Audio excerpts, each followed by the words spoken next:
Dear students, today we have to perform the practical. The aim of the practical is to determine the surface tension of a given liquid using stalagmometer by drop number method. ठीक है, तो starting with the basic theory of this practical, what is surface tension or simply define the surface tension.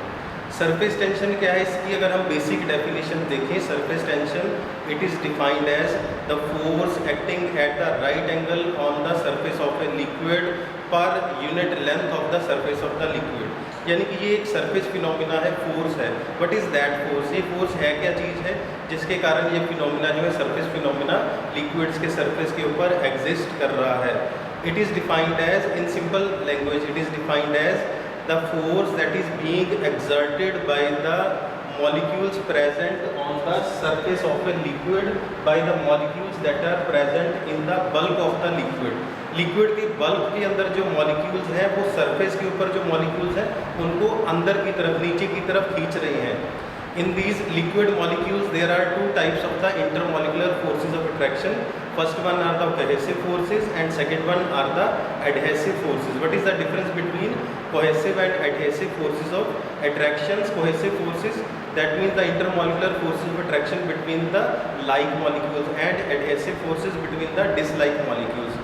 यानी कि जो liquid molecules हैं इनके बीच में आपस में, अगर हम सिंगल लिक्विड की बात करें, चाहे वो वाटर है चाहे वो अल्कोहल है, तो इन मॉलिक्यूल्स के बीच में आपस में कौन सी होंगी? Cohesive forces of attraction. और जो बीकर है, वॉल्स ऑफ द कंटेनर है, और जो लिक्विड मॉलिक्यूल्स है इनके बीच में क्या होंगी? Adhesive forces of attraction. तो क्या होगा कि जो लिक्विड के सरफेस पे जो मॉलिक्यूल्स हैं इनके ऊपर तो मॉलिक्यूल्स है ही नहीं, लेकिन जो बल्क में मॉलिक्यूल्स हैं इनकी सारी डायरेक्शंस में मॉलिक्यूल्स होंगे। These molecules they will be attracting each other, तो ये एक दूसरे को अट्रैक्ट करेंगे, जिसके कारण क्या होगा? बल्क में जो मॉलिक्यूल्स हैं इनमें जो इंटरमॉलिक्यूलर फोर्सेस हैं वो बैलेंस हो जाएंगी। लेकिन क्या होगा कि जो सरफेस पे मॉलिक्यूल्स हैं इनके ऊपर मॉलिक्यूल्स नहीं है, नीचे मॉलिक्यूल्स हैं और साइड्स में मॉलिक्यूल्स हैं। What is the result?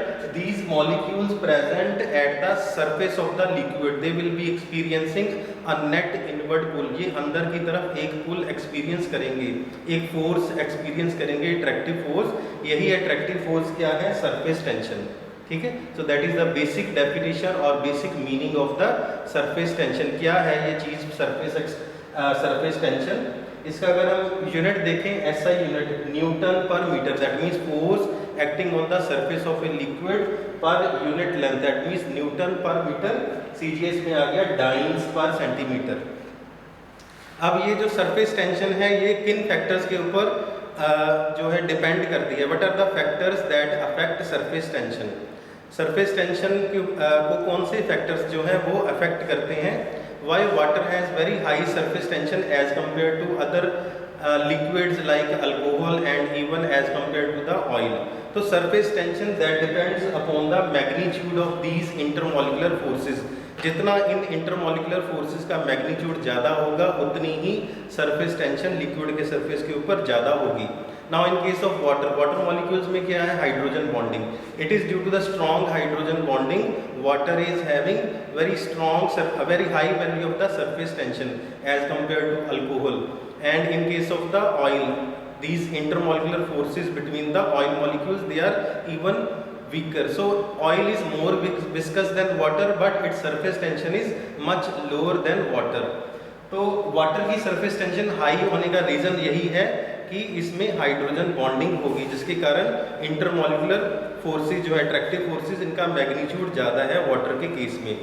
तो क्या फैक्टर्स हैं, क्या इफेक्ट्स हैं सरफेस टेंशन के? सरफेस टेंशन के कारण liquids tend to acquire minimum surface area, the least possible surface area liquid की ये टेंडेंसी होगी। That is why liquids form the spherical droplets because sphere has the minimum surface area. Another effect of surface tension is on the surface of the liquid formation of a highly stretched elastic membrane due to this surface tension.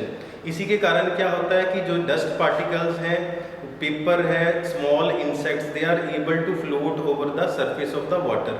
पानी के ऊपर ये जो highly stretched elastic membrane बन जाती है इस surface tension के कारण, तो छोटे छोटे insects including the water striders, paper, dust particles, they are able to float over the surface of the water. That is very important for the existence of the aquatic life. नहीं तो otherwise क्या होगा कि जितने भी dust particles हैं immediately पानी में सिंक करेंगे, तो उसके कारण एक्वेटिक लाइफ के ऊपर एडवर्स इफेक्ट होगा। इसी तरह बाकी जो इम्प्योरिटीज़ हैं, जो इंसेक्ट्स हैं, वो पानी के ऊपर इसी के कारण फ्लोट करते रहते हैं। अगर सरफेस टेंशन ना हो तो लिक्विड इमीडिएटली इवेपोरेट हो जाएगा। So that is must for the existence of the liquids.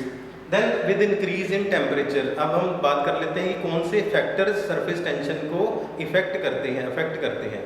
तो with increase in temperature molecules की काइनेटिक एनर्जी बढ़ जाएगी, magnitude of these intermolecular forces इनका कम हो जाएगा, जिसके कारण सरफेस टेंशन कम होती है। टेम्परेचर के इनवर्सली प्रोपोर्शनल है सरफेस टेंशन। पानी में अगर हम सोप डिटर्जेंट ऐड करते हैं, ये सोप डिटर्जेंट्स इनमें क्या होते हैं, सरफेक्टेंट्स। सरफेक्टेंट्स क्या होते हैं, एम्फीफिलिक मॉलिक्यूल्स, इनकी नेचर क्या है, हाइड्रोफिलिक और हाइड्रोफोबिक बोथ। तो ये जो सरफेक्टेंट्स ऐड होते हैं पानी में, ये पानी के अंदर इन इंटरमॉलिकुलर फोर्सेस का मैग्नीट्यूड कम कर देते हैं, जिसके कारण सरफेस टेंशन कम हो जाती है। इसी तरह if we add another liquid like alcohol in water, अब अल्कोहल की सरफेस टेंशन जो है वाटर से कम है, तो अल्कोहल जब हम पानी में ऐड करेंगे फिर क्या होगा, जो मैग्नीट्यूड है इन इंटरमॉलिकुलर फोर्सेस का सरफेस के ऊपर कम होगा, तो सरफेस टेंशन कम होगी पानी की। Soluble impurities like salt, sugar, etc. they slightly increase the surface tension of water up to a certain limit. That means up to a certain concentration limit.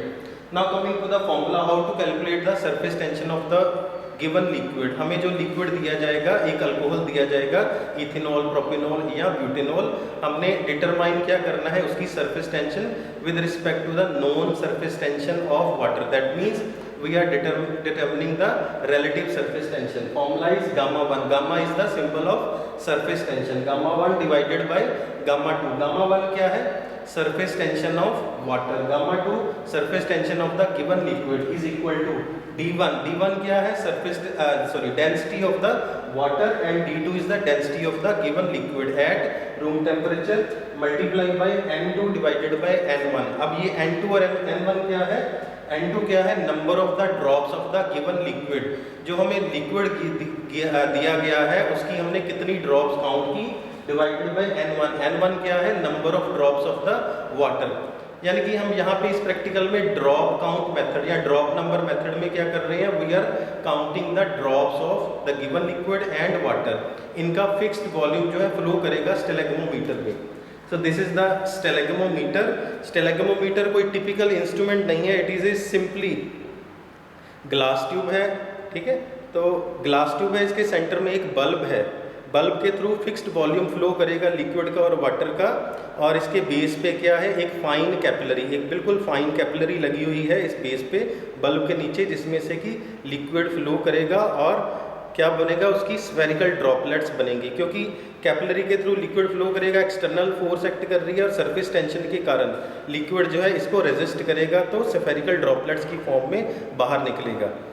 तो हमने क्या करना है, सबसे पहले वाटर लेना है बीकर में, ठीक है, वाटर लेना है बीकर में, और इसको स्टेलेग्मोमीटर को इसमें इमर्स करना है with the help of this rubber tubing. ये रबर ट्यूबिंग की हेल्प से हमने वाटर को सक करना है ऊपर तक, और इस स्क्रू पिंच कॉक को हम टाइट कर देंगे, बिल्कुल टाइट कर देंगे, फ्लो बिल्कुल बंद हो जाएगा, ठीक है। उसके बाद हमने क्या करना है कि हमने इसको स्क्रू पिंच कॉक को एडजस्ट करना है ताकि 1 ड्रॉप पर 2 seconds, that means number of drops we can count easily. हमने ड्रॉप की काउंटिंग स्टार्ट कहाँ से करनी है, जब जो लिक्विड है, पहले हम पानी से कर रहे हैं वाटर से, तो वाटर का जो लोअर मिनिस्कस है बल्ब के ऊपर वाले मार्क ए तक पहुंच जाएगा, हमने ड्रॉप्स को काउंट करना स्टार्ट कर देना है। और कहाँ तक काउंटिंग करनी है, जब लोअर मार्क बी तक पहुंच जाएगा। 3 बार हमने वाटर की ड्रॉप्स काउंट करनी है, उसका मीन ले लेना है, फिर same procedure has to be adopted for the given liquid. यानी कि हम कर क्या रहे हैं, we are counting the number of drops of water firstly, when the fixed volume of water flows between the mark A and mark B above and below the bulb of the stalagmometer. एक fixed volume flow कर रहा है, हम उसकी number of drops count कर रहे हैं. Same procedure we have to adopt for the given liquid. 3 बार उसकी number of drops count करेंगे जब उसका fixed liquid जो उसका fixed volume है वो flow करेगा stalagmometer में से. That means above mark A and below the bulb mark B. तो इन दोनों मार्क्स के बीच में से लिक्विड फ्लो करेगा, उसकी हम नंबर ऑफ ड्रॉप्स काउंट करेंगे, उसका मीन आ जाएगा N2. N1 क्या होगा? Mean of the number of drops of the water. Water की डेंसिटी हमें रूम टेम्परेचर पे नोन है, इसकी सरफेस टेंशन नोन है. We can search from the literature what is the surface tension of water at the room temperature, जो हमें note करना पड़ेगा जिस टेम्परेचर पे हम प्रैक्टिकल करेंगे. ठीक है.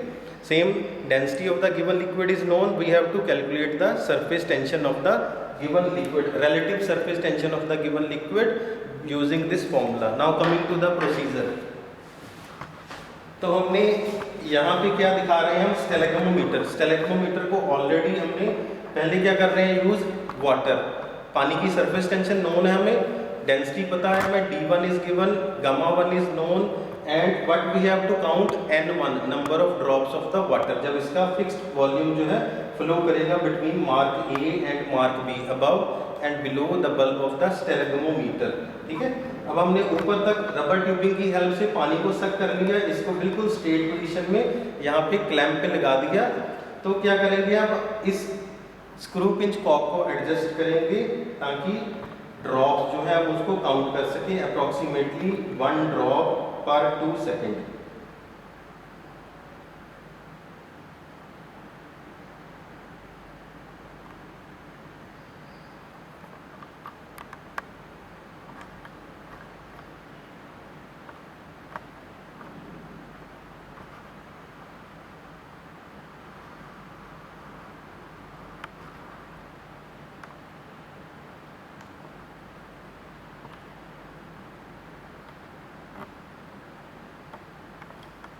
देखिए अब इसका फ्लो रेट मैंने एडजस्ट कर दिया, ड्रॉप्स को मैं काउंट कर सकता हूँ.